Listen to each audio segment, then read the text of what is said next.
On September 21, the Russian stronghold of Crimea, a strategic linchpin on the Black Sea, was rocked by audacious Ukrainian strikes. In a 24-hour blitz, Ukraine's military intelligence, her special forces executed an operation internally dubbed Kite, obliterating 3 Mys M1 helicopters, 2 Beryov B-12 Chaika amphibious aircraft, 2 Antonov An-26 transport planes, and 4 advanced radar stations, including the 55 ZH-6U Nebo-U and MR-10M1 Mys M1. This wasn't just a military strike, it was a symphony of meticulous planning, cutting-edge technology, and raw courage. Crimea, under Russian control since 2014, became a battleground where Ukraine proved it could hit the heart of Moscow's logistics. Before diving into today's report, take 2 seconds to comment 1 if you stand with Ukraine. In a covert base near Odessa, nestled deep in golden wheat fields, her specialists worked relentlessly in the days leading up to the operation. The command room buzzed with the glow of computer screens, where engineers, drone experts, and intelligence analysts from the elite primary unit coordinated plans. The air was thick with tension, broken only by the clatter of keyboards and hushed strategic discussions. Crimea, home to Russian air bases like Saki, Belbek, and Kacha, along with a coastal radar network, serves as Moscow's logistical hub, controlling southern airspace and seas. Her pinpointed key targets: Mi-8 helicopters, B-12 aircraft, N-26 planes, and Nebo-U and Mys M1 radar systems. The Mi-8 helicopter, capable of carrying 24 troops or 8,800 pounds of cargo at a top speed of 155 miles per hour, is Russia's versatile transport workhorse. The B-12 Chaika, a Soviet-era amphibious plane equipped with sonar and torpedoes, cruises at 378 miles per hour for anti-submarine patrols. The An-26, hauling up to 12,125 pounds at 273 miles per hour, is a logistical lifeline. On the radar front, the Nebo-U boasts a 373-mile detection range, tracking stealth targets, while the Mys M1 monitors seas up to 280 miles, feeding data to coastal defenses. Ukraine's primary weapons were suicide drones, including the UJ-22 airborne, 44-pound explosive payload, 497-mile range, 124 miles per hour, GPS/INS guided, and upgraded FPV drones, 6.6 to 11-pound warheads remotely controlled via encrypted signals. Designed to fly low and evade radar, these drones struck with precision.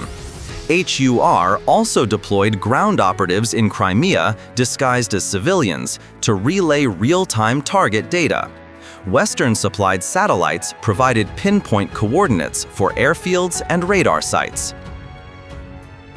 The plan, set for September 21, involved 3 simultaneous strikes, destroying 3 Mi-8s and a Nebo-U radar at Kacha airfield, targeting 2 B-12s and 1 Mi-8 at the Foros resort, and eliminating 2 An-26s and 2 Mys M1 radars at Belbek airfield. Each attack required flawless coordination among drone teams, ground operatives, and Kyiv's command center. Ukrainian engineers upgraded drones with anti-jamming systems to counter Russia's R-330 Zhitel jammers, 18.6-mile radius, and air defenses, including the S-400, 248-mile range, 92N6E radar with 373-mile detection, and Pantsir S-1, 12.4-mile range, 22.4-mile detection.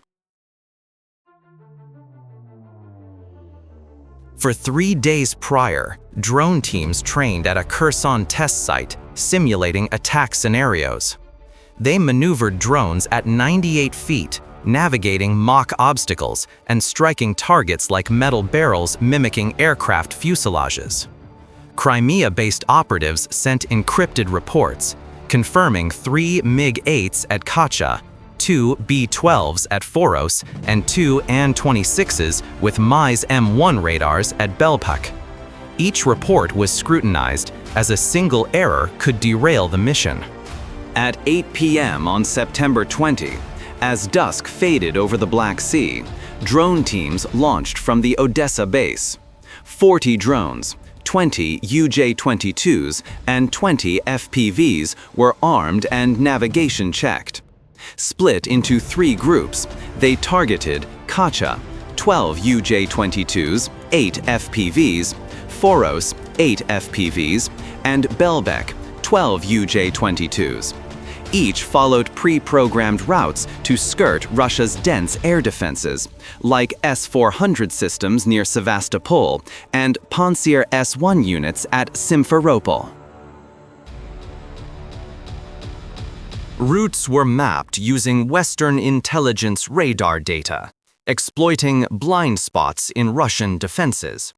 Drones flew at 98 to 164 feet, skimming hills and fields to avoid detection. Operators in Odessa monitored high-resolution feeds via infrared cameras and VR goggles, adjusting paths. Ground teams in Crimean villages relayed final weather and Russian troop movement updates, ensuring optimal strike timing. At 2:30 a.m., the first drone group reached Kacha airfield, 12.4 miles north of Sevastopol. The sky was pitch black, lit only by faint security lights illuminating Mi-8 helicopters on the tarmac. Cold Black Sea winds carried the scent of salt and aviation fuel. Kacha, a key Russian airbase, was the first target in fire Kite. Her chose nighttime, when Russian radar efficiency drops and pilots and technicians slacken after long shifts. Kacha's defenses included a Pantsir S-1 system and an R-330 Zij Zhitel jammer, guarding 3 Mi-8s and a 55 Zij-6U Nebo radar.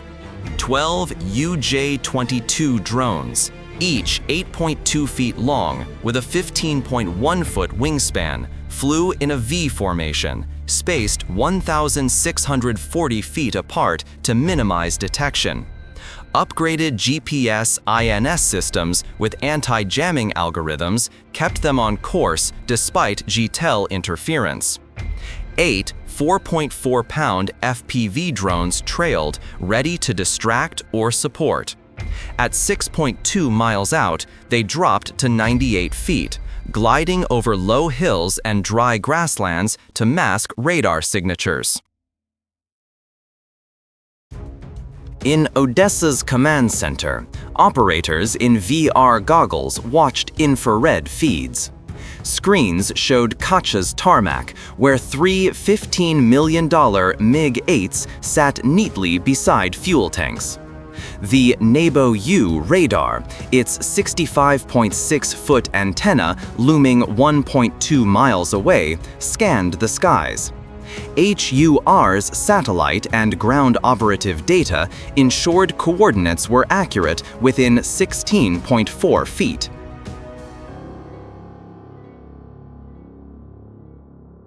At 3.1 miles, 3 FPV drones activated as decoys, climbing to 328 feet and emitting fake signals to bait the Pantsir S-1. As expected, the Pantsir S-1, armed with 12 4,265 FPS 57E6 missiles, downed 2 FPVs in 10 seconds. The small explosion lit up the base, drawing Russian attention. This gave 8 UJ-22s a 15-second window during the Pantsir S-1 reload to dive at 124 miles per hour. Each carried a 44-pound high-explosive warhead designed to penetrate the Mi-8's 0.4-inch steel skin. The first drone struck the first Mi-8's fuel tank under the fuselage. The massive explosion shook the ground, flames soaring 49 feet, engulfing the helicopter.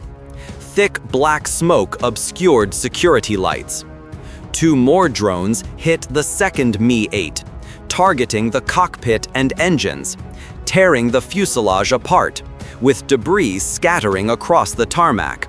The third Mi-8 took 2 drone hits to its cargo bay, igniting a blaze that spread to a nearby fuel truck, triggering a secondary explosion that rocked the base. Simultaneously, 4 UJ-22s targeted the $100 million Nebo-U radar, capable of spotting stealth targets at 373 miles. 2 drones smashed the antenna tower, destroying its transmitter in a blinding blast. 2 others hit the control center, incinerating screens and computers. Russian troops panicked as sirens wailed, but the damage was done. Technicians fought fires with extinguishers while guards scrambled for cover. Surviving drones fled to the Black Sea, self-destructing at 656 feet underwater, leaving fragments in the icy depths. 50 miles south, the Foros resort became the second battlefield.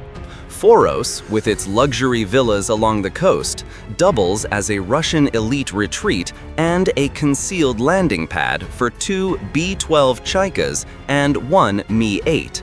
Hidden among pine trees near civilian areas, it seemed secure, but HER's ground operatives pinpointed it. A Pantsir S1 and patrolling guards with sweeping searchlights protected the site. 8 FPV drones, each with an 11-pound warhead, approached at 65.6 feet, skimming 32.8-foot pines to evade radar. Strong sea winds shook their wings, but encrypted remote signals ensured control. In Odessa, operators watched infrared feeds, spotting 2 98.4-foot B-12s on a concrete pad and a Mi-8 with a 68.9-foot rotor 164 feet away near a small fuel depot. Conditions were ideal: 59 degrees Fahrenheit, 80% humidity, and 22.4 miles an hour winds. A single FPV drone circled 0.6 miles out, emitting scout plane signals to bait the Pantsir S1.